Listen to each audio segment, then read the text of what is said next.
tayong masiyahan kung ano ang meron tayo.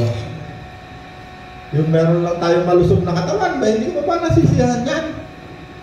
No, maraming tao hindi makakilos, paalam, hindi makikalaw, namamaga.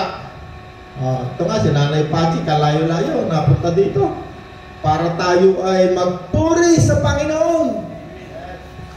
So, may mabuti bang ginawa ang Diyos sa atin? At si Boyet, nakita ko si Boyet eh. Ano ang kabutihan ng Diyos sa iyong buhay? Ako pa pasalamat sa Panginoon na lagi po hiningat, maging buha ng pamilya. At salamat sa Kanya na nananatili po ako na okay ako sa ito at lakas. Mahalaga na bago tayo umawit sa Panginoon, alam mo sa sarili mo kung bakit mo kailangan pasalamatan ng Panginoon. Nakarating lang tayo lahat dito. Dapat na tayo magpasalamat sa Panginoon. No? Nung isang araw dito sa atin na yan, no? Mayroong dalawang nagbungguan. Marami raw patay yun. 4 patay. Tinan nyo, hindi nakakarating sa pupuntahan. Tayo nakakarating. Every Monday tayo ay nag-uusap tungkol kay Kristo. At nakikilala natin ang Panginoon. Nakikilala rin natin ng sarili natin. Kaya tayo ngayong umaga, binigyan tayo ng Panginoon ng ilang minuto para ang Panginoon ay ating pasalamatan. Di naman kailangan natin aralin lahat ng Bible na yan pakakapat. Isang salita lang ng Panginoon, sapat yan para maging kalakasan ng nating lahat sa araw-araw nating pamumuhay. Bakit mo nakita ako naka-short doon, naka-stepping ba? Saan ka? Construction? Ikaw? Nakaw. Parang nakalimutan natin ating mga rules sa road. Kailangan natin ng meeting. Dapat hindi na dapat naka-stepping nakasapatos Okay. Aawit. Ano na okay, sige. Tayo. Teka, manalangin muna tayo. Imbitahan natin si Nanay Pachi para manalangin muna ng maiksing panalangin ng pagbubukas. Lord Jesus, salamat po ang araw na pinagtinalaga mo para sa mga anak. Maraming salamat Panginoon sa buhay, sa tuwang kalinggo, pag-iingat, provisyon, at lahat Panginoon. Panginoon po ng mga salita namin para ialay namin sa iyo. Ngunit Panginoon, sa aming pag-aulitan, nawa, mapagpala ka Panginoon, ma-express namin kung anong nararamdaman namin, kung ano ka sa aming buhay. Kaya Panginoon, samahan niyo ulit sa aming gawain, mula ulit sa aming katapusan. Panginoon, maraming salamat muli, sa pangalan mo, Jesus. Amen. Amen. God is good. Tunay pong mabuti ang ating Panginoon. Amen ba? Pwede ba tayo palakpakan ng Panginoon? Babasahin ko po ang isang talata sa Biblia. Sabi na mabuti ang Panginoon. Sabi po sa John 3:16, sapagkat gayon na lamang ang pag-ibig ng Diyos sa katauhan, kaya't ibinigay niya kanyang kaisa-isang anak upang sino mang sumampalataya sa Kanya ay hindi mapahamak, kundi magkaroon ng buhay na walang hanggan. Tunay na mabuti ang ating Diyos, ang ating katugunan sa Kanyang kabutihan, ay siya ating pasalamatan at siya ating maburihan. Kaya sabay-sabay po natin sama-samang awitin ang salamat. Amen.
piling mo.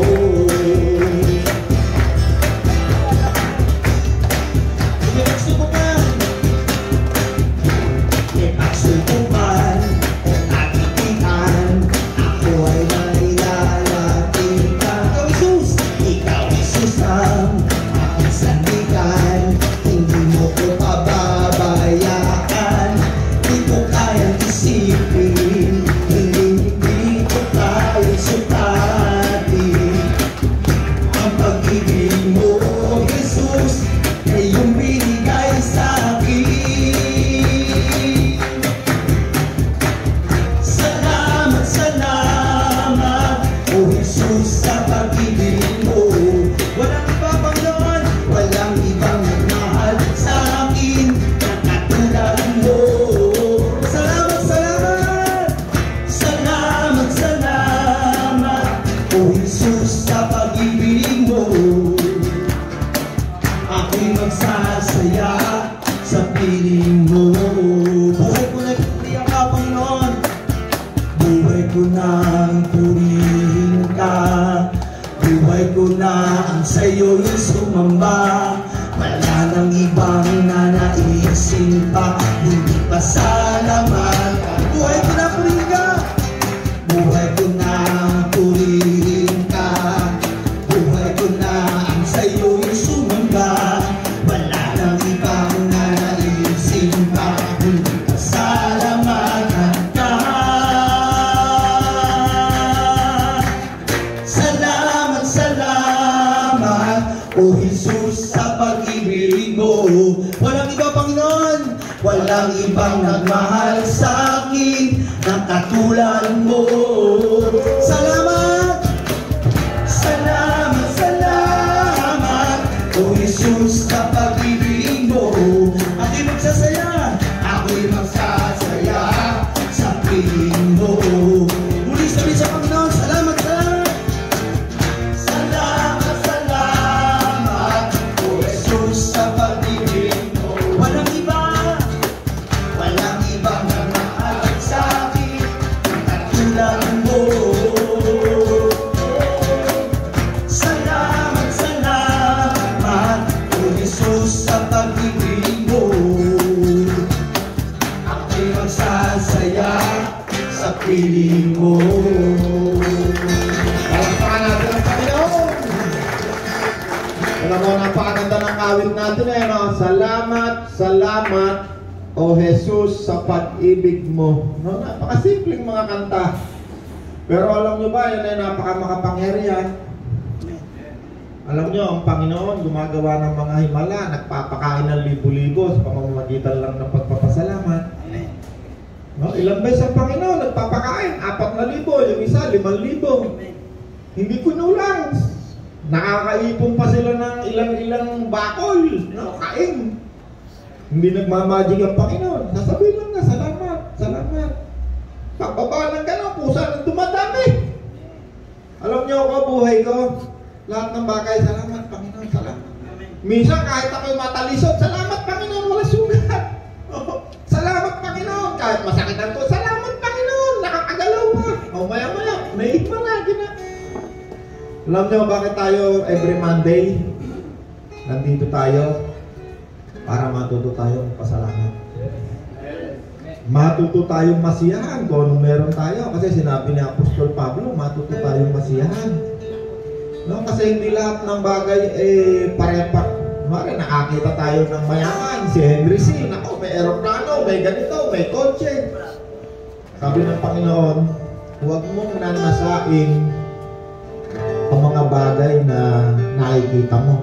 Lalong-lalo na yung material. Although, pwede tayong mangarap. Ay, sana katulad ko, nung araw, kumisan-misan, nangangarap din ako. Pag nakakita ako ng merong sasakyan na motorsiklo, sana sa dating ng araw, makabili rin ako noon. Yun pangarap ng normal na tao, no tayo, no? Ikaw ba, may pangarap tayo? May natupad ba? Meron hindi? Marami. Marami rin hindi. So, pagka merong hindi natutupad sa iyong gusto, huwag ka magagalit sa Panginoon. Baka yun ang kalooban at yun ang nakakabuti sa atin. So, baka nung araw, kung si tatay ang humiling niya ng milyon-milyon, di baka si Kuya Edwin, addict yan sa cocaine. Ano tayo, marami kang hiniling na hindi nangyari, no? Tama. Anak ko nga, marami rin hinihingi sa akin, ayaw ko ibigay. Bakit? Alam ko, hindi makakabuti. Ay nako, tagal na humingi sa akin ng motosiklo. Sabi ko, anak, kung hindi kita mahal, matagal na kita nang ibinili ng motor na pagkailaki-laki. Kaya lang, mahal kita, ayaw kitang makitang putula pa, o ayaw kitang mawala na maaga. Dahil maraming tao. Bigay mo yung gusto niya, nakita mamaya-maya hindi yan nakakabuti. Masasaktan yan. Bakit? Hindi makakabuti. No, kahit tayo ng tao, minsan pag tayo mga tatay, no, tayo. Pag may hinihingi sa atin ng anak natin, naisip natin, hindi makakabuti, ayaw natin bigay, di ba? Kaya lagi tayo magpapasalamat sa Panginoon. Kakainin ka, tinapay. Kahit walang palaman, salamat Panginoon, meron akong kakainin. No, pasaya. Tingnan mo bukas, meron na yung palaman. Totoo yan. Kung ano meron ako ngayon, I believe yun ay bunga ng pasalamat sa Panginoon. Lahat ng meron ako, hindi ako mareklamo sa Panginoon. Panginoon, bakit si Juan Talisman na binigyan mo? Bakit ikaw hindi? Ay, Panginoon, ikaw naman bakit ako ganito lang binigay mo sa akin yun no? Ayaw ng Panginoon yun, yung meron ka lagi inggit sa puso mo. Nakaw, hindi yan makakabuti sa'yo. Alam niyo yung inggit, yan ang nakakahadlang sa panalangin ng isang tao. Yung inggit na inggit ka, naku, bakit ba ito si Pastor kaganda-ganda ng damit eh, oh? Gwapo-gwapo pa. Puti-puti ang buhok, bakit ako itim na itim? Ngayon, dahil bakit tayo nandito sa gawain na ito? Once every week. Para tayo matuto sa mga salita ng Panginoon. Personal at saka sa Bible. Sa Bible, makikilala natin ang Panginoon kasi ito ang salita ng Diyos. Ang salita ng Diyos ay napakatalas. Ito'y nakapaghihiwalay ng espiritu, kaluluwa, katawan. Nahihiwalay niya yan. Kung wala ang salita ng Diyos, di mo alam kung ikaw ay may kaluluwa, may espiritu. Ang maririnig mo lamang kung ano yung sinabi ni ganito, sinabi ni ganon, sinabi ni ganito. Ang salita ng Diyos, pag yan ang nagsalita, yan ang totoo. Kahit hindi ka maniwala. Pero yung mga napapanood natin sa TV, nababasa natin sa mga libro na ginawa ng kung sino-sino, pwedeng yun ay totoo, pwedeng hindi. So meron yung may debate ron. Pero pag salita ng Diyos, hindi mo pwedeng debatihin. Kahit hindi ka maniwala, pag namatay ka, makikita mo lahat totoo. Hindi ka maniwala may langit, may impyerno. Pag namatay ka, sigurado, makikita mo. Pag alis ng espiritu mo, sigurado, yung hindi mo pinaniniwalaan, makikita mo lahat totoo. Yung mga marami nagsasabi ngayon. Ano? Alam nyo ngayon, marami ngayong mga relihiyon na asamot-sari. Meron isang napakalaking relihiyon ngayon sa Africa. Namatay yung pinaka-founder. Nung namatay, naglabasan yung mga bago pa lang namatay, inimbestigahan na ng BBC. No? Kilala siguro ni nanay niyo. Napakarami palang anomalya. No? Kung isang tao lang nagsasabi, baka hindi ka maniwala eh. E paano kung 30 na, 40, 50, may minulestya, may rape, may kung ano-ano. Pero pag humarap dito, ang pakagaling mag-prophesy, prophesy. Sasabihin sa'yo, at marami, totoo. Sasabihin yung mga ginawa mo. Alam niyo kung anong diwa ng propesiya sa Bible?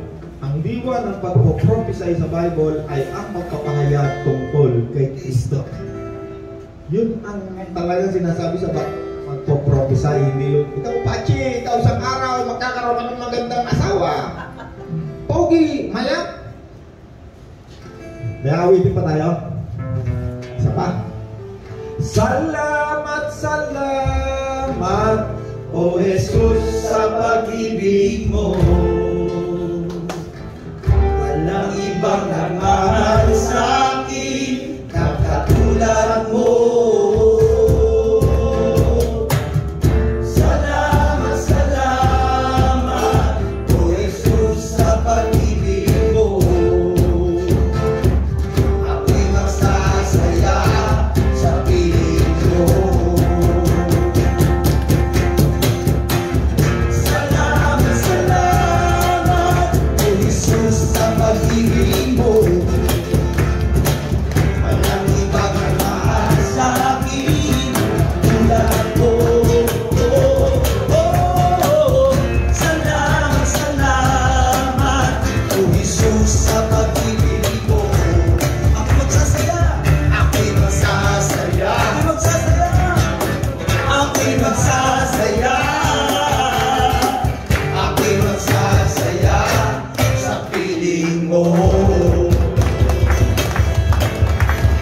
taga-Galasya 5:5. Wala si Kuya Sosing. Si Kuya Sosing kasi nagpa-opera ng mata. Pa-opera, 2 katarata. Alam niyo yung binibigay natin dyan? Yung offering box na yan. Lagi kong sinasabi sa inyo, huwag niyong nasain na kayo ang makakuha ng offering na binibigay natin na piso, 10, 20. Huwag niyong nasain. Sabi ng Diyos, mapalad, mas mapalad yung nagbibigay kaysa tumatanggap niyan. Ang tumatanggap niyan, yung mga nadilubyo, no? Ang salita ko doon, nadilubyo. Ibig sabihin, may malaking problema. Yan yung mga nabaha, na anod yung mga lahat ng ari-arian, nasunugan. Yan yung mga na-hospital na naubos na yung kabuhayan, hindi na makalabas. Yan yung hindi na malaman kung paano kakain sa kinabukasan. Ang tawag ko, mga nadilubyo. Yan ba? Dilubyo. Ano ba salitang dilubyo tayo? Masamang nangyari. Ano? Nalapasi? Yung parang napeste. No, huwag naman tayo mapeste, ha? Protektado tayo ng Panginoon. Protektado.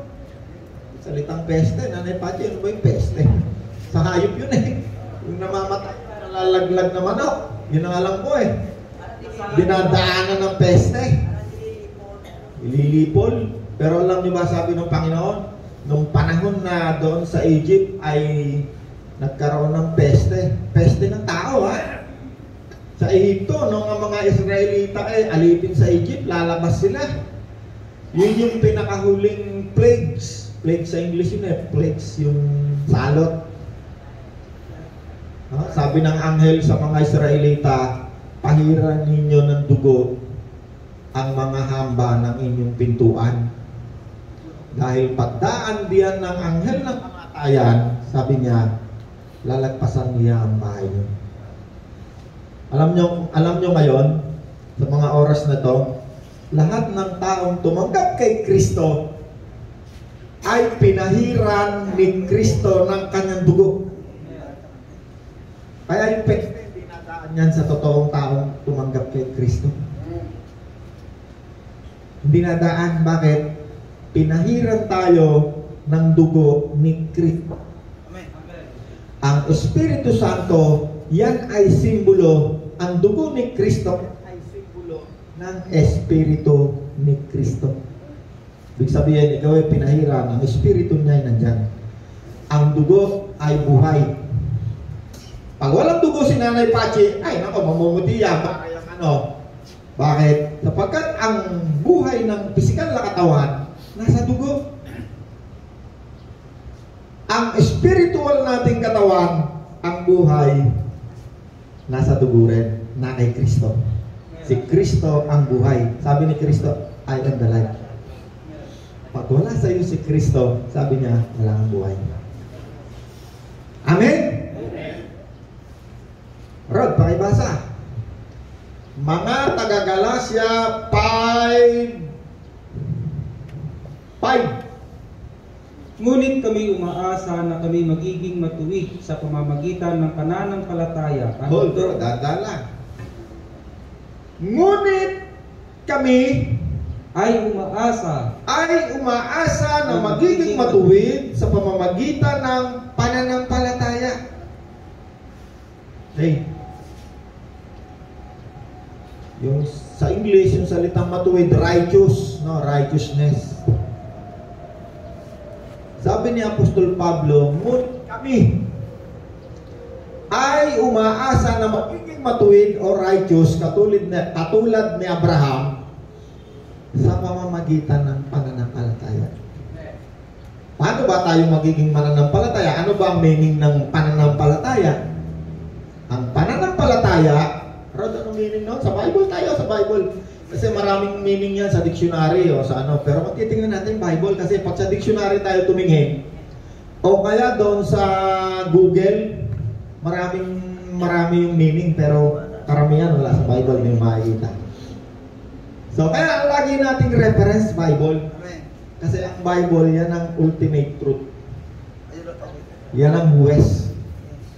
Pag maraming pinagtatalunan kung ano-anong bagay, tingnan mo sa Bible, yun ang ultimate judge. Ito po pananampalataya. Okay. Ang pananampalataya ay pagtitiwala na mangyayari ang ating inaasahan at katiyakan tungkol sa mga bagay na hindi nakikita. Okay. Ang pananampalataya o paniniwala, no? Yung paniniwala at saka pananampalataya, medyo magkapatid yan pero mas malalim sinabing pananampalataya. So, pag paniniwala, meron sinasabi, ay ako maniniwala hanggang di ko nakikita at nahihipo. Naniniwala. Yung mga matalinong tao, yung mga scientists, hindi yan nagbabase sa mga bagay na hindi nakikita, lagi yung may datos. Kaya sinabi ng Panginoon, yung karunungan ng mundong ito ay kahangalan sa akin. Kasi yung pananampalataya, yun ay katiyakan ng mga bagay na hindi nakikita. At maraming uri ng pananampalataya.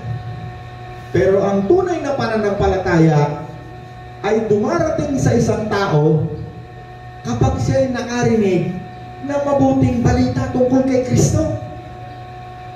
No, maraming tao sinasabi, akin naniniwala nga Diyos. Madalang sa tao sabihin mo na, tanungin mo, ikaw ba naniniwala nga Diyos? Oo, naniniwala nga nga Diyos. Pero tanungin mo tungkol kay Kristo, na nagkakawindang-windang. Ang tunay na pananampalataya ay naniniwala na si Jesus ang tagapagligtas. Siya yung nagkatawang tao, bumaba dito sa lupa. Pinatay ng mga Hudyo dahil binayaran ng ating mga kasalanan, inilibing, 3 araw, muling nabuhay, umakyat sa langit, at siya'y muling babalik. Yun ang tunay na pananampalataya. Nung maraming pananampalataya, liko, hindi naniniwala kay Kristo, ang dami kong taong nakilala, naniniwala may Diyos, kami diretso ika kami sa Diyos. Oh, proud na proud pa diretso ika kami sa Diyos, brother. Kung nakikipag-usap ika kami, diretso ika sa Ama. Ang Panginoon, di nila pinaniniwalaan. Kasi daw ang Panginoon daw may anak daw, mayroong kabit, may etc. Ang tawag sa kanila ay liko, pananampalataya. Sabi niya Apostol Pablo, kami ay umaasa na magiging matuwid sa pamamagitan ng, ano sabi ron? Pananampalataya. At ito ay sa kapangyarihan ng Espiritu Santo. Yan. Sa mga nakipag-isa na kay Kristo Jesus, hindi na mahalaga, no? Sa mga nakipag-isa na kay Kristo Jesus, hindi na mahalaga kung siya'y tuli o hindi tuli. Ang mahalaga ay ang pananampalataya na gumagawa sa diwa ng pagmamahal. Sabi rito, sa mga nakipag-isa na. Sige, punta muna ulit tayo doon. Ilagay uli natin yung example natin lagi. Tawagin natin si Pastor Cesar. Pastor Cesar. Ito example lang natin. Si Kuya, dali mo yung sila mo. Lalagay ko lang uli muna yung example natin para kasi yan ang isang napakahalagang bagay na dapat mong maunawaan nating lahat. Pastor Cesar, ano po? Si Kuya Gilbert. Di ba ang bumubuo ng buong pagkatao ni Kuya Cesar, may 3 lagi yan Katawang laman, nakikita. Espiritu, kaluluwa. Dito. Espiritu, si Judith. Kaluluwa. Lagyan din natin ng espiritu, kaluluwa si Kuya Cesar. Kayong dalawa. Salik. Okay. Yan. Hindi natin nakikita. Para laging malinaw sa isip natin na tayo merong espiritu, merong kaluluwa. Kasi napakaganda niyang malaman natin mabuti yan. Sa mga nakipag-isa na kay Kristo Jesus, hindi na mahalaga kung siya'y tuli o hindi tuli, ang pinakamahalaga ay ang pananampalataya na gumagawa sa diwa ng pag-ibig. Okay. Pananampalataya, may nangaral si brother, nakarinig, no? Anong pinapangaral ni brother? Pagsisihan ninyo ang inyong mga kasalanan. Pagsisihan. Ang Panginoon, yan din ang preaching niya. Yan ang basic na preaching lagi ng mga sa Bible yan. Pinapaalam niya sa mga tao na tayo lahat makasalanan. Lahat tayo makasalanan. Walang hindi, kahit si Nanay Pachi. Nangaral. Ang pinangaral niya ay si Jesus. Tumanggap, hindi tumanggap. Alika kuya. Kunwari siya si Jesus, ano? Ito siya yung pinapangaral ni Pastor Porter. Sabi ni mangangaral na Porter,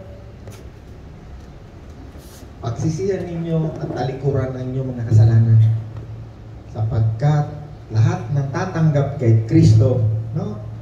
Walang katawan si Kristo kasi ang katawan ni Kristo sa langit, ha? Ang pinapangaral niya si Kristo, pero si Kristo wala, hindi natin nakikita. Yung tatanggap kay Kristo, yung isa tumanggap kay Kristo, tinanggap niya si Kristo. Kaya yun yung verse na binasa ni Rod, yung nakipag-isa kay Kristo, kaluluwa, espiritu. Ay, kuhanin mo yung upuan mo para umupo ka. Kaya, ito yung tumanggap ngayon kay Kristo. Nagkaroon siya ng pananampalataya. Ayan, sumama ka doon sa espiritu, nakipag-isa. Kaluluwa, katawan, kaluluwa, espiritu. Nakipag-isa kay Kristo. Yan nandyan lahat sa katawan niya, nandyan sa buong katawan. Hindi yung nandun lang sa puso, no? Yung puso, sumisimbolo lang yon na yun ang sentro ng katawan. Nandyan siya sa buong katawan. Yung puso, dahil yan ang puso, yan ang tumitibok, yan ang nagtutulak ng dugo. Kaya yung salitang puso, yun sinabi, nandyan siya sa iyong puso. Sapagkat nasa sentro ng iyong katawan. Pangalawa, yung puso, yun ang nagpapak ng dugo, kaya meron kang buhay. Yung physical na katawan, pag walang dugo yan, patay na yan. Physical. Sabi ni Kristo, ako yung buhay.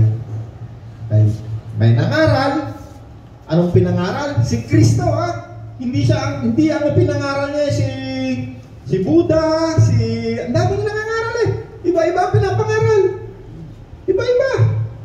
Sa Mindanao nga, meron pang andun nga si Kristo na eh. Kaya pag-aari na raw niya lahat ng kaluluwa. At hindi lang pala yan sa Davao. Sa lahat pala ng bansa, meron yan. Iba-iba. Merong 10 Kristo, merong 20 Kristo. Andun na raw si Kristo. Ang pinapangaral niya yung nakikitang tao, nahihipo siya na raw yung Kristo. Ito, ang pinangaral nito, si Kristo na hindi nakikita. Tinanggap niya si Kristo na hindi nakikita, nagkaroon siya ng pananampalataya. Ang pananampalataya ay paniniwala ng kasiguruhan sa mga bagay na hindi nakikita. Nung tinanggap niya si Kristo na hindi niya nakikita, kahit hindi niya nakikita. Kasi ang Panginoon, nung siya ay nangangaral, lagi siya nagtatanong naniniwala ka ba? Ang Panginoon, pag siya nagturo, isa nagtatanong siya, naniniwala ka ba? No? Pag sabi ng Panginoon, ikaw kahit mamatay, muli kitang bubuhayin. Naniniwala ka ba? No? Diba si Lazaro, Nanay Pachi, nung namatay, nakalibing na yung kapatid niya, iyak na iyak eh. Sabi ng Panginoon, ang naniniwala sa akin kahit mamatay, muli kong bubuhayin. Naniniwala ka ba? Tinatanong ng Panginoon. Oh, sabi niya, opo. At ang sino mang naniniwala sa akin kailanman, hindi na mamamatay. Alam niyo kung anong binabanggit ng Panginoon? Number 1, ang katawan na yan, kahit mamatay, sabi ng Panginoon, muli kong bubuhayin. Pero yung iyong kaluluwa at espiritu, kailanman, pag tinanggap mo si Kristo, ako, sabi ni Kristo, hindi ka na mamamatay. Tinutukoy niya yun. Tingnan niyo, pag siya nagsasalita, pag hindi mo alam na sinatukoy niya yung kaluluwa at espiritu mo, hindi mo maintindihan. Kaya nilalagay ko yan dyan. Para pag tayo bumasa tayo ng Bible, nakikita niyo, ang tinutukoy niya yung kaluluwa at espiritu. Pag naman siya nagsalita, ang tinutukoy niya katawan. Pag siya nagsalita, ang kausap niya yung kaluluwa at espiritu, hindi yung katawan. Kaya maraming tao hindi makaintindi kay Kristo. Kung isa nagtuturo siya, ang kumain ng aking laman at uminom ng aking dugo, ang tinuturuan niya, disipulo niya. Walang buhay na walang hanggan. Iniwan siya ng lahat ng mga tao. Bakit? Hindi nila naintindihan ang salitang iyon ng Panginoon, ang nagsasalita, ang kausap niya, Espiritu. Ang kumain ng aking laman, ano ba ang laman ni Kristo? Siya yung nagkatawang tao, siya yung salita. Siya yung salita. Ang salita ng Diyos, pagkain ng ating kaluluwa. Kaya sabi ng Panginoon, ang kumain ng aking laman, no? Wala, hindi laman ang kausap. Espiritual ang kanyang sinasabi. Kaya sinabi doon sa marami natin pag-uusap, pag-aaral ng mga nakaraang araw. Kung wala sa isang tao si Kristo, hindi kay Kristo ang tao ito. Para sa kanya'y kahangalan ang aking mga ginagawa. Sabi ni Kristo. Kung wala sa isang tao si Kristo, hindi niya maunawaan ang salita ng Diyos. Masasaulo niya yung Bible, pero nandito lang. Nandiyan lang yan, sa isip niya. Pagdating sa mga bagay na spiritual, wala na, zero na yan. Theology lang yan. Hanggang theology. Yung mga itinuturo lamang sa kanya ng tao. Pupuntahin mo sa eskwelahan niya. Kung marunong yan, wala si Kristo, pupunta yan. Perfect yan, bigyan mo na exam sa Bible yan. Perfect yan. Kaya niya sa uluhin ng Bible. Pero pagdating sa spiritual na bagay, hindi niya kaya unawain. Maraming tinuturo ang Panginoon. Alam niyo ba ang Panginoon hanggang ngayon nagtuturo siya? Pag tinanggap mo si Kristo, yung hindi kayang unawain ng physical mong pag-iisip, siya magbibigay ng pangunawa sa'yo. Hindi ka makikipagdebate. Yung mga dinatnan natin dito sa lupa, yung mga religion natin, lahat tayo may religion eh. Madalang yung taong walang religion. Halos 98% ng tao, pagdating mo dito sa lupa, may religion eh. Ano tayo ikaw? Pinakamatanda si tatay, si nanay. Ano religion mo na dinatnan? Katoliko. Yan yung pinakamatandang religion. Kung hindi Katoliko, Muslim, matanda din yan. Pag dumating ka dito sa mundong ito, at hindi mo kilala si Kristo, ang matututunan mo lang, turo ng relihiyon. Hindi turo ni Kristo. Tayo, Trinity tayo. Mga Katoliko, Trinity yan. No? Mayroong Diyos Ama, Diyos Anak. Mayroong pang Diyos Espiritu Santo yan. Pero sa Bible, hindi mo mababasa yung Diyos Espiritu Santo. Hindi mo mababasa yan. Ang tawag dyan, doktrina ng bawat relihiyon.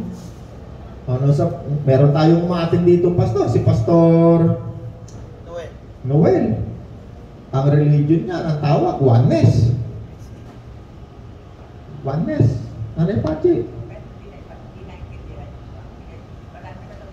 Ayaw na natin yun kasi hindi tayo nag-uusap dito. Example ko lang si Pastor, pero siya personally nauunawaan niya yung Bible. Pero yun, doctrines yun ng religion. Hindi natin kailangan awayin yun kasi doktrina yun. Katoliko, hindi rin natin kailangan awayin. Pag naunawaan mo si Kristo, hindi mo kailangan ipag-away. Bakit? Mahirapan kang ipaliwanag yun, pero naunawaan mo. Pero kung gusto mo yung siyang ipaliwanag, ang salita ng Diyos, nagpapaliwanag, i-divide niya yan ng malinaw. Kaklarify niya sa iyo yan. Malinaw. Hindi ka mako-confuse. Walang confusion. Ang Panginoon, pag yan ay nagturo, malinaw pa sa sikat ng araw. Kapag ang isang bagay ikaw ay confused, ibig sabihin, meron kang dalawang naririnig na hindi mo alam sino paniniwalaan mo. Hindi Panginoon. Basahin mo ang Bible mo, manalangin ka. Magugulat ka. Yung mga dati mong pinaniniwalaan sa iyong religion, marami kang makikita. Hindi yun ang sinasabi ng Panginoon. Yun ay doktrina lamang na religion. Ang tagapagligtas, hindi religion. Born again kami. Ito, oneness, may Trinity, may two-ness. Hindi yan nagliligtas. Ang magliligtas sa isang tao, pananampalataya. Paano magkakaroon ng pananampalataya? May isinugo si Kristo nangaral. Merong mga nangangaral, hindi isinugo ni Kristo. Kaya kung ano lang yung maisipan ng pangaral, yun na yung papangaral. Dito sa ating pag-aaral ng salita ng Diyos, 30 taon na tayo. Arinig ba kayo rito nang pinag-usapan natin ng politika? O iboboto natin si Mayor. Mga kapatid, si Mayor tayo. No, may congressman tayo. Wala tayong pinag-aralan. Bakit? Ang ating ginagawa rito ay pinag-uusapan si Kristo. Bakit? Kapag mayroong 1, 2, 3 tao nagkatipon, ang pinag-usapan ninyo ay si Kristo. Sabi ni Kristo, nandoon ako sa inyong kalagitnaan. Andoon ako sa kalagitnaan ninyo, sabi ni Kristo. Kaya kapag tayo nagtitipon, sabi ni Apostol Pablo, ikamusta mo ako sa mga mananampalataya na nagkakatipon sa bahay ni ganun, sa bahay ni ganito. Hindi kailangan ng libo-libo katulad ng napapanood natin sa TV at mga nakikita natin malalaki. Hindi kailangan. Tinanggap si Kristo, ang tawag sa kanya, mananampalataya. Tunay na mananampalataya. Bakit? Mayroong pahig. Tinanggap si Kristo. Ito namang isa, parehong napunta ng simbahan. Hallelujah, hallelujah, pakisaw-kisaw paglinggo. Pag walang nakakakita yan, ang suot niyan, kasamaan. Walang pipigil yan. Tuloy natin yung ating binabasa. Rod, tuloy mo, Rod. Galatia 7:6. Sa mga nakipag-isa na kay Kristo Jesus, hindi na mahalaga kung ang isang tao ay tuli o hindi. Ang mahalaga ang pananampalatayang nakikita sa mga gawaing udyok ng pag-ibig. Kaya tumalong ka na sa 16. 16. Sinasabi ko sa inyo, ang Espiritu ang gawin ninyong patnubay sa inyong buhay at hindi kayo magiging alipin ng hilig ng laman. Alright, hold. Teka lang. Sige pa, tuloy mo pa. Sapagkat ang mga nasa ng laman ay laban sa kalooban ng Espiritu at ang kalooban ng Espiritu ay laban sa mga nasa ng laman. Hold. Teka lang. Espiritu ha? Magkalaban ha? Ang binabanggit niyang Espiritu, yung tinanggap nyo. Big letter E. Itong isa, hindi tumanggap kay Kristo. Akala lang natin tumanggap. Kaya meron tayong minsan nakikita, linggo-linggo nasa simbahan. Yung iba pa nga, pastor eh. Pero hindi natin alam. Yung iba, konti lang nakakaalam. Meron 2, 3 kabit. Ito, maraming ganyan. Yung nakakaalam, pag nagsalita yan, hindi papaniwalaan ng simbahan yan. Kasi pag linggo yan, banal na banal. Pag wala lang nakakita yan, yung laman, hindi na kayang pigilan. Yan yung mga nagtuturo ng wala si Kristo. Akala lang natin, si Kristo nasaan yan. Bakit? Ang isang tao, kapag yan ay tumanggap kay Kristo, ang Espiritu ni Kristo nandyan sa katawan. No, di ba? Nung pinag-aralan natin nung nakaraang linggo, no? Sabi ni Apostol Pablo, paano di ba tinanggap ang Espiritu Santo? Ano masagot nila? Sa pamamagitan, di ba ika sa pamamagitan ng pananampalataya? Sige, bago tayo pumunta raw dito muna.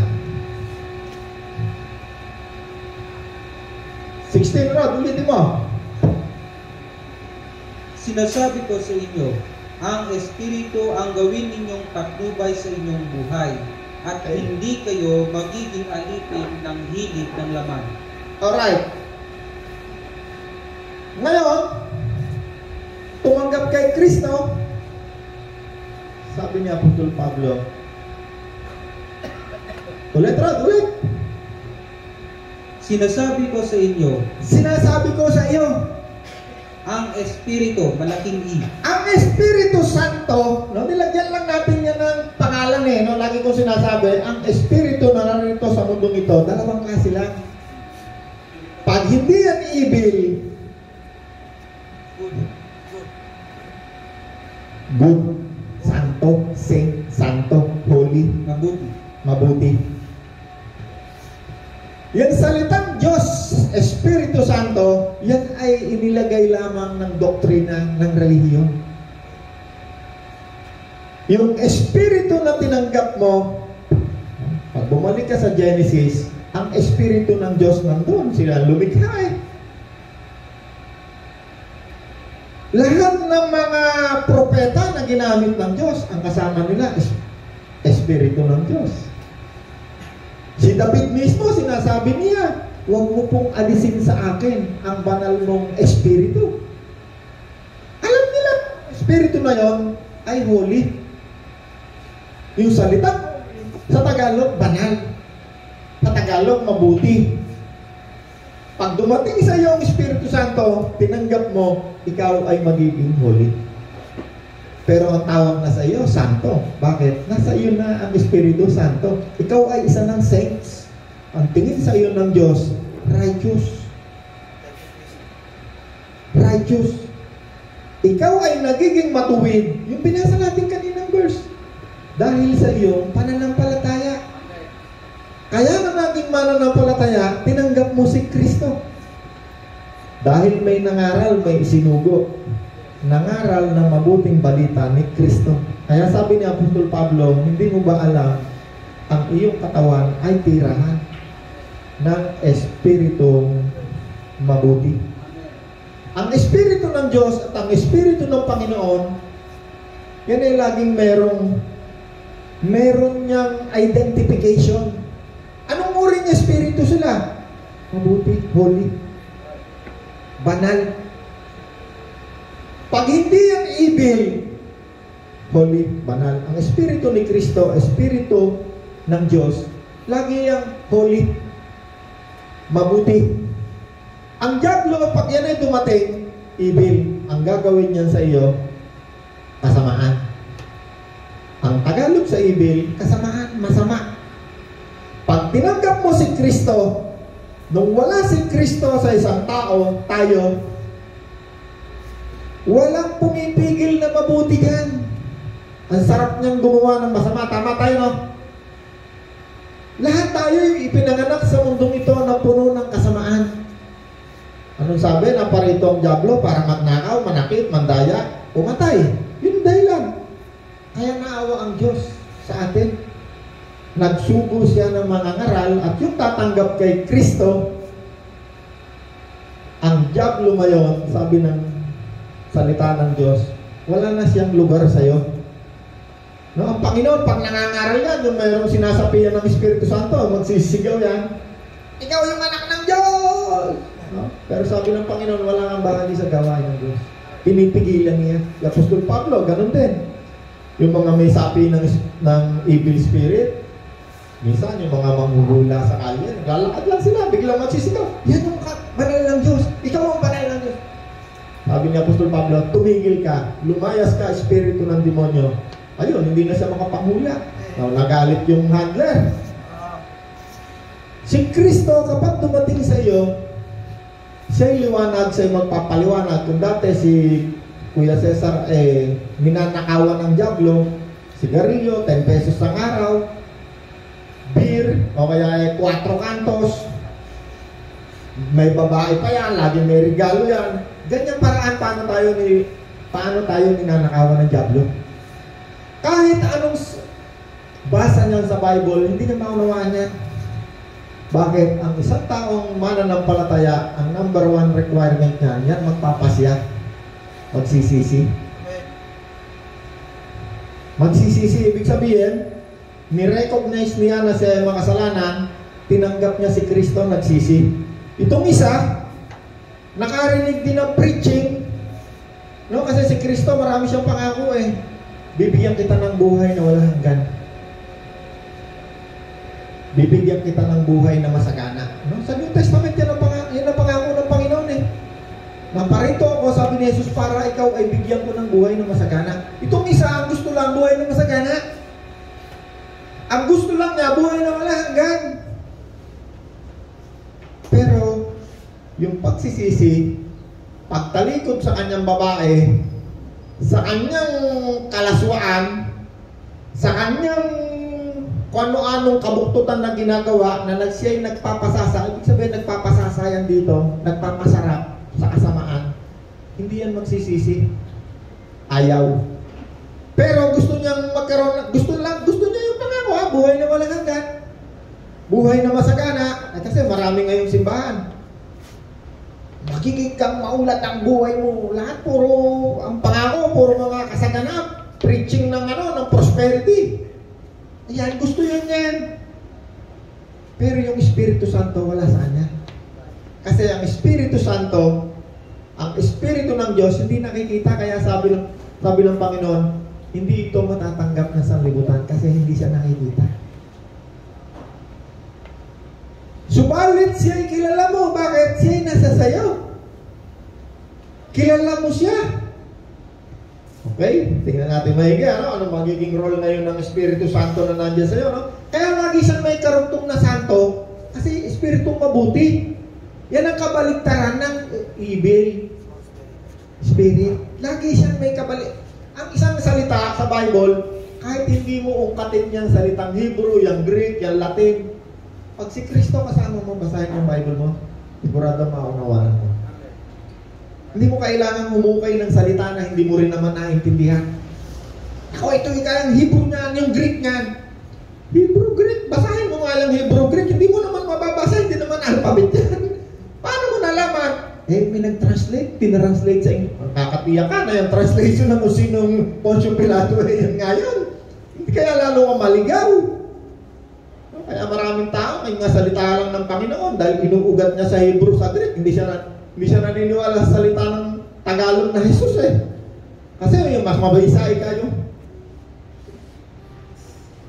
Ulit-ulit, 17, sapagkat ang pagnanasa ng laman ay laban sa kagustuhan ng Espiritu. Ngayon, tinanggap niya si Kristo. Kung siya hindi andiyan na si Kristo. Yung dating kasamaan na dating ginagawa namin ni Kuya Cesar, meron na ngayong lumalaban. Hindi katulad ng taong araw-araw nasa simbahan, pero yung kanyang laman, yung pagnanasa ng kanyang laman, walang lumalaban. Pero itong isang taong nagsisi, kapag ikaw ay nagsisi, walang makakapigil sa'yo, nagsisi ka na nagpasya ka. Kahit alam mong pwedeng hindi mo pa kayang gawin, pero nagpasya ka na, ang tutulong sa iyo para hindi mo na magawa, yung Espiritu na nandun. Magkakaroon ngayon ng kalaban, yan laman mo. Kasi ang kasalanan, yan ay ginagawa lamang ng laman. Maglasing ka, mambabae ka, magmurak ka, lahat ng kasalanan, ang gumagawa niyan laman. Pero tumataan yan dito sa pag-iisip. Ang mag-execute niyan, kung mag-execute, laman. Pero bago yan gawain ng laman, dadaan muna yan sa pag-iisip. Kaluluwa. Mapahiya, natutulog, mapatay, pupunta yan. Bakit may pag-iisip? Ang kaluluwa, ang pag-iisip ay bahagi ng kaluluwa. Bakit natin lagi pinag-uusapan yan? Para makilala mo sarili mo. Malaman mo bakit ngayon tumanggap ako kay Kristo. Merong ayaw na ngayon. Merong something sa iyong katawan na lumalaban sa pagnanasa ng iyong laman. Yung nasa na binabanggit dyan, yung kasalanan na dati natin ginagawa. Ngayon nga, makakita ka nga lang sa pag tinanggap mo si Kristo, cellphone mo, hawak mo, makakita ka lang ng bagay na alam mong malaswa. Alam mo, merong ayaw, something inside of you, merong ayaw, merong lumalaban. Sino yun? Yun yung Espiritu na nandyan sa katawan. Espiritu ni Kristo. Ang Espiritu, pag sinabi mo na Espiritu, ang Ama at ang Panginoon, lagi yung magkasama. Hindi mo mabibiyak ang Espiritu. Genesis, lalangin natin ng daigdig. Kasama sila. Sa salita ng Diyos, in-identify siya. At ang salita ay nagkatawang tao. Nung nagkatawang tao, nasa tiyan pa lang, andyan ang Espiritu Santo. Si John the Baptist nga, andun din ang Espiritu Santo sa kanya, nasa tiyan pa lang. Andun ang Espiritu Santo, malinaw mababasa mo. Pinakita lang ang Espiritu Santo kay John the Baptist nung siya'y nagbabautismo, kasi siya ang magtuturo sino ang magbabautismo sa Espiritu Santo. Merong kalapati, anyong kalapati. Ipinakita sa kanya ang pagbaba sa anyong kalapati. Pero hindi ibig sabihin na ang Panginoon wala sa kanya Espiritu Santo. Nandito na ang Espiritu Santo. Yung mga propeta ng araw, sila'y nakakagawa lang ng mga himala dahil sa Espiritu ng Diyos. Ang Espiritu ng Diyos ay banal. Laging sinasabi ng Panginoon ng Ama, ako'y banal, I am holy. No, sa Old Testament, lagi niya sinasabi, I am holy God. Lagi meron siyang meron siyang pamagat, pero wala siyang katawan. Ang Ama walang katawan. Pero kung gusto niyang magkatawan, ay kaya niya. Bakit? Diyos niya. Hindi natin abot kung anong kayang gawin ng Diyos. Sinabi ni David, "Oh Lord, do not take away your Holy Spirit from me." Andun na ang Espiritu Santo. Kasi kasama na. Nung bumaba dito ang Panginoon,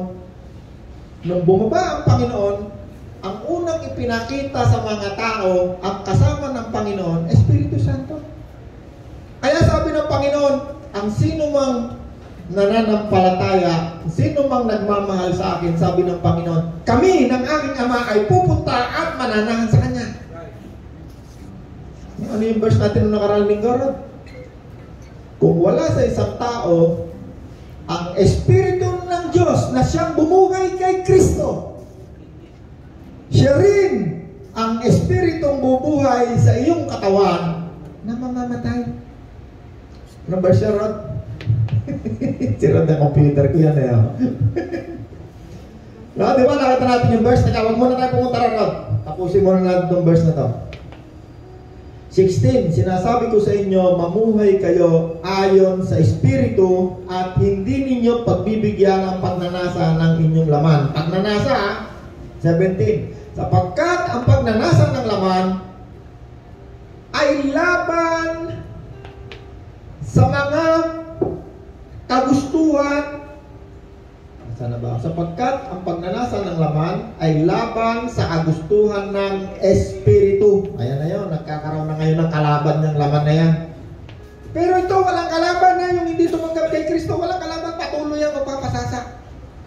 Magpapakabanal lang yan sa abot ng kanyang kakayanan kapag may nakakakita sa kanya. Pero pag wala na, ayan na.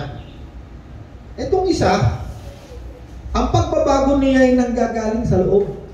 Itong isa, kung siya man ay nagbabago, ang pagbabago niyan ay nandito sa labas.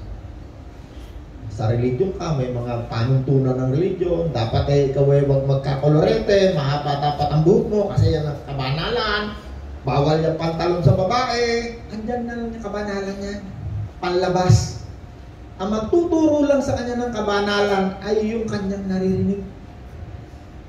Panlabas. Itong isa, dating makasalanan, tinanggap si Kristo, nasa loob ng katawan, kaluluwa, espiritu niya at espiritu ni Kristo, naging isa. Kasi ang espiritu hindi mo mabibiyak.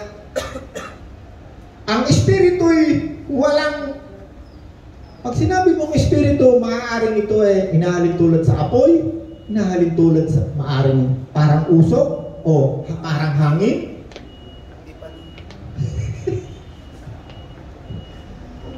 Kapag tinanggap mo si Kristo mananampalataya, ikaw ay righteous sa tingin ng Diyos.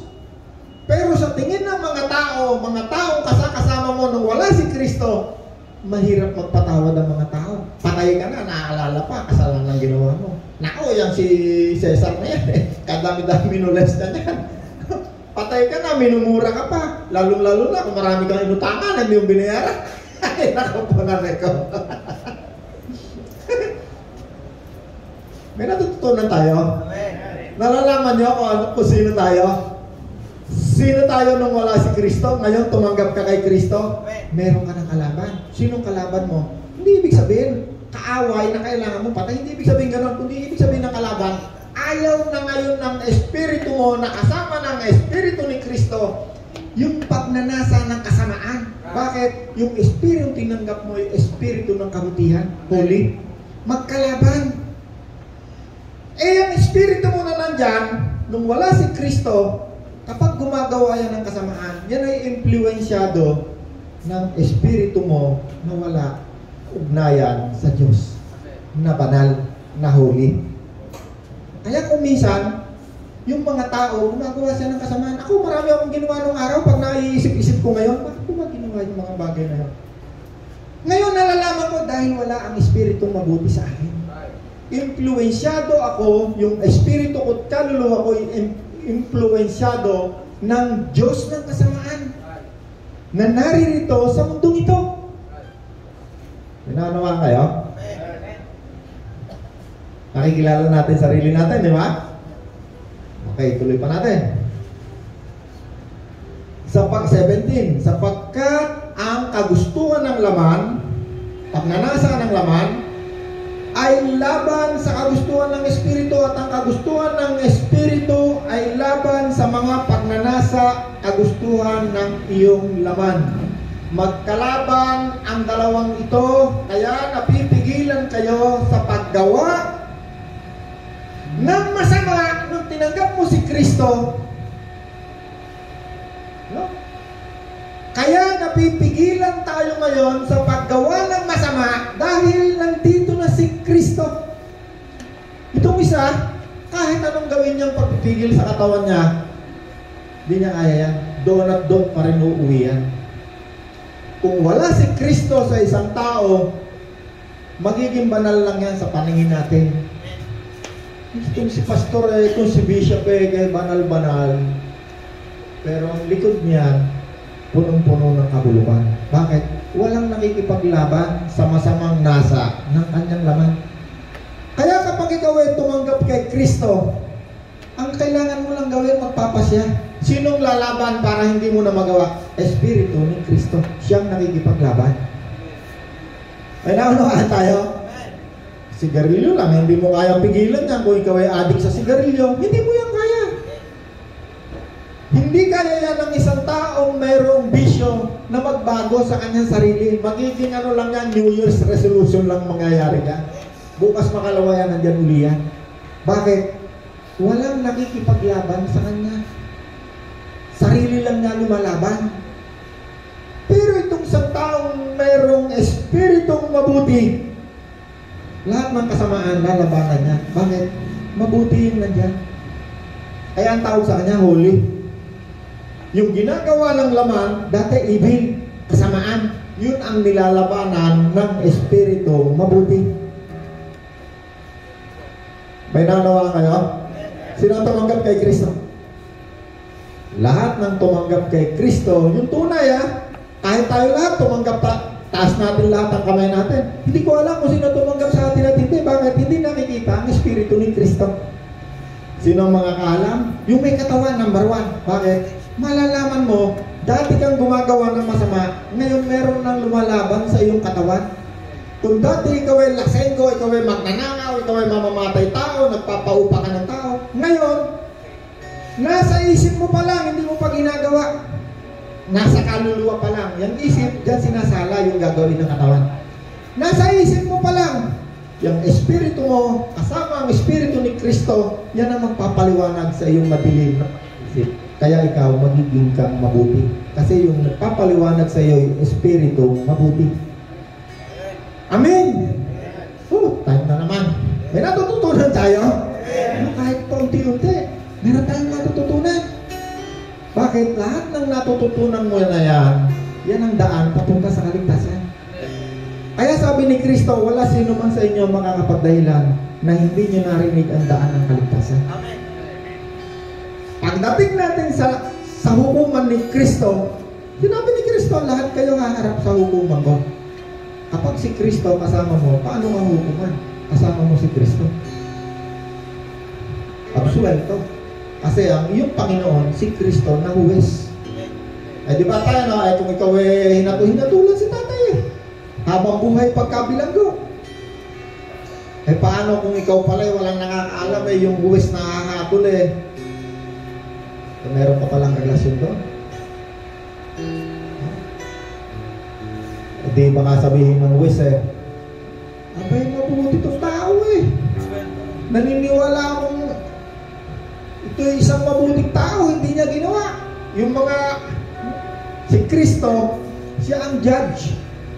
Pagharap natin kay Kristo,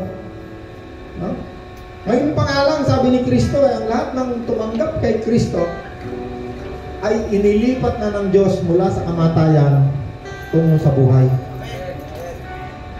hindi ka nahuhukuman. Bakit? Binayaran na lahat ng iyong mga kasalanan. Hindi ka nahahatulan ng kamatayan.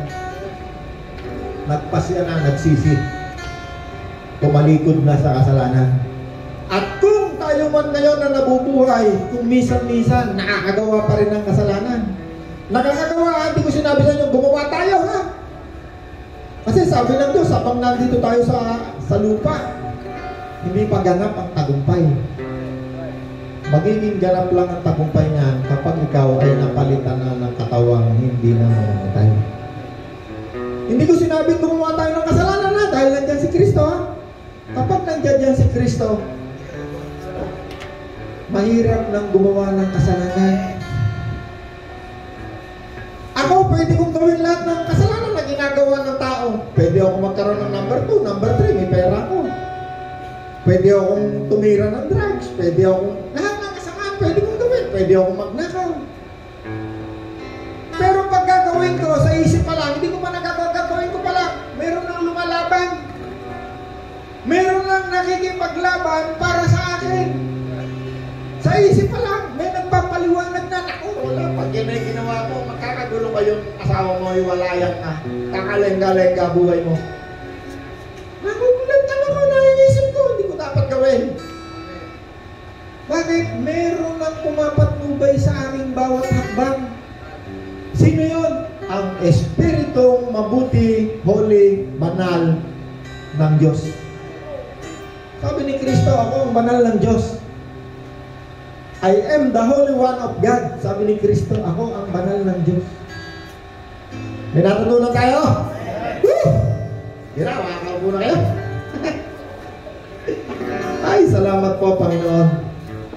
Tayo manalangin. O Diyos na mabuti, salamat sa iyong mga salita na itinuturo mo sa amin, pinapakain.